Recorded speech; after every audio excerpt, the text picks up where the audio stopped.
Hey guys, and welcome back to the AC Milan career mode. In the previous episode we had an absolutely fantastic run of games where we beat Napoli and Roma. We absolutely smashed Napoli as well, so we're in good form, and I've made a decision. I'm going to sim the game against Udinese and against Zenit. Zenit, we're already 3-0 up on aggregate, so there's no way we're going to fuck that up in the Champions League. And Udinese at home, after beating Roma and Napoli, I really think should not be a problem at all.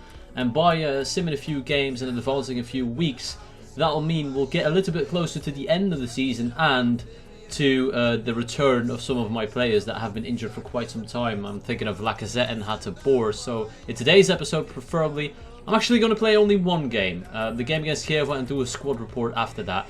Should be interesting. Let's take a look at the results we get.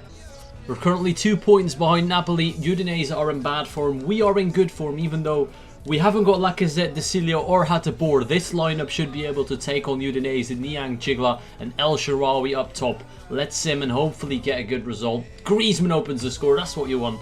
My cam playing in midfield, of course, with Pogba, who is back from his injury. That's always good news to see Paul Pogba back in the lineup. Can we hold on to this one? No, we're going to make it 2-0. Gigla, well done. Niang, no. No. That's not good. That's bad. No, it's actually, it's not even a, oh no.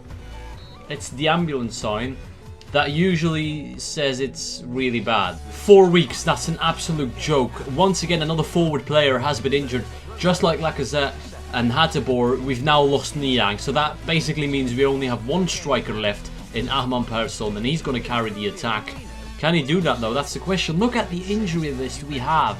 It's ridiculous. Right guys, now we're playing Zenit. The good thing about this is that we actually beat them 3-0, if it's eventually going to show. There it is. We beat them 3-0 in Russia and at home.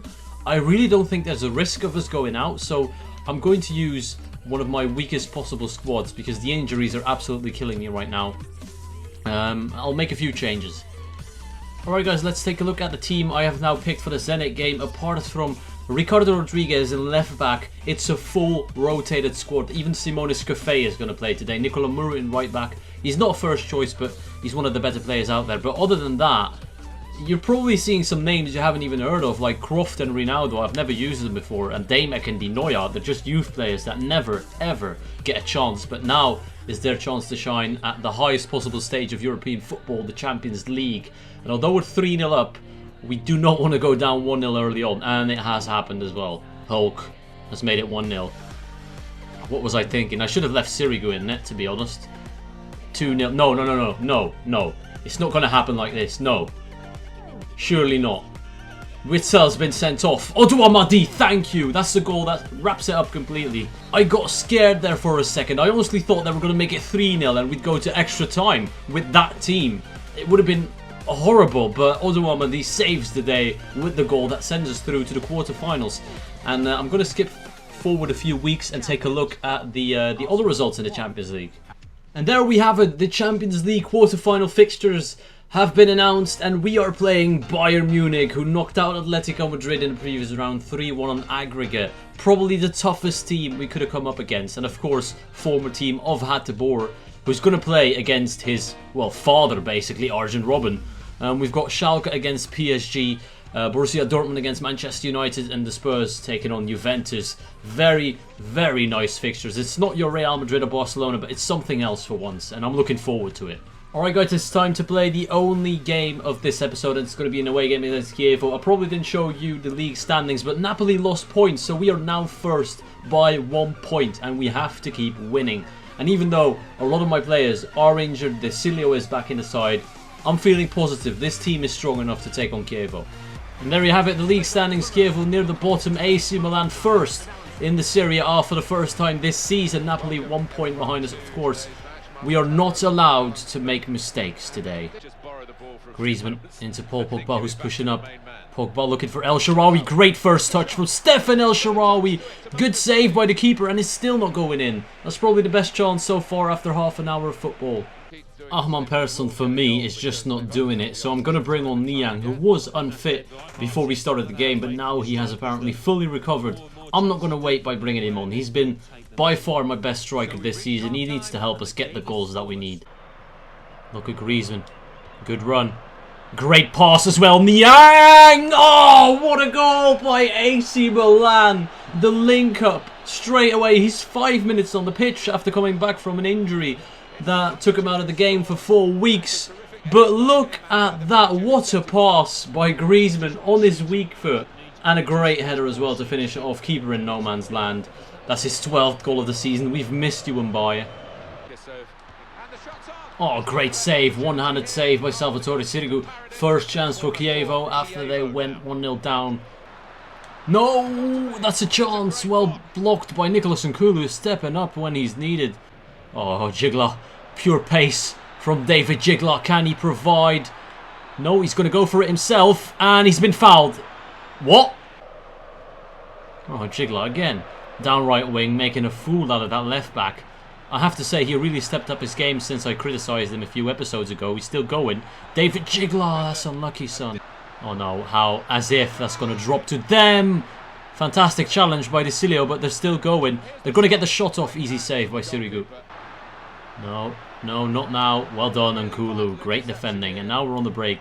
A 2v4 situation can turn into a 2v2 quickly. If Griezmann can spot Niang, he has done. Niang takes it past the keeper and just easily slots that home. And Bayern Niang, I'm going to say it, is the best player of this season. And that's it. That's the end of the game. Niang was probably through on an open goal right there. But I'm not going to complain. A 2-0 win is exactly what I asked for. And what we got, a clean sheet as well. Good performance all round. I'm happy. Well, that's quite inconvenient. They now show me that we have to play Bayern. I must have missed it, but I've used my strongest team for the Chievo game. This is not good. If we face Bayern with a slightly tired team, or even just a team that is not up to standards, we might lose. Alright guys, bad news. We have to face Victor Onichebe and FC Bayern in the next episode for the Champions League quarter-finals. Just 2 days after the game against Chievo. This is horrible because I'm hoping most of my team is fit. If they are, then that's good. We also have Sassuolo, but nobody cares about Sassuolo, to be honest. It's all about Bayern. And let's take a look at the squad fitness of the first team. It's not great. I'll see how I manage in the next episode, but now it's time for a squad report. And as you probably saw by the messages, I had 9 unread messages in my office. That's all from youth players accepting contracts, so it's going to be interesting to take a look at that as well. But look at the growth on Sirigu, 91 rated at 32 years of age. What a fantastic goalkeeper. I mean, we've had Loris, who was just as good, but he did not do as well towards the end of his AC Milan career. Sirigu is still doing fantastic. Nicola Muru, another beast that is just exploding all across the board. Nicolas Nkulu is doing alright. He's our captain. I can't complain about him. Laporte is not growing. Rodriguez is in his technicals. Paul Pogba is finally growing. How we had to wait until he turned 26 to see him grow. Wow. Alright, he's on his way up. That's impressive. Yuri Tielemans still on 85. Griezmann 89. Jigla is not growing. Arman Persson is not growing. Disappointing. But El Shaarawy's going up as well. Ruslan Mattheu's going up. Simonis Cafe has got 91 jumping. His physical stats for a goalkeeper are just ridiculous.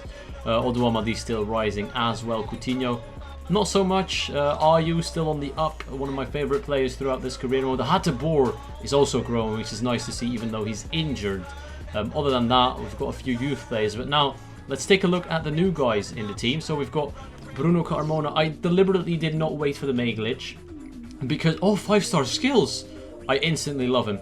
I want them to grow in the physicals, so their overall now might be lower, but they will eventually catch up to players like Baselli and Di Noia and hopefully be better.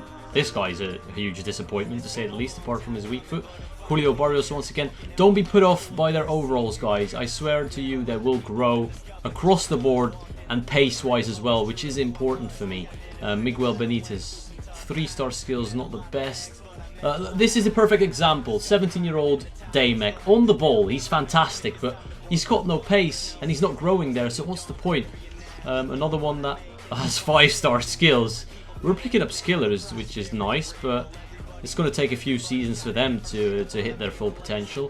Juan Fierro, I mean, it's not really too impressive. They need to fix the youth system for next FIFA. Once again, another example of well-rounded in his technical stats, but just no physicals. Another one, like, it's horrible to see how this works, this FIFA. But you know what? We'll have to do with the game they bring out, and hopefully they'll improve it. Other than that, I hope you enjoyed. I want to thank you all for watching, and I'll see you all later.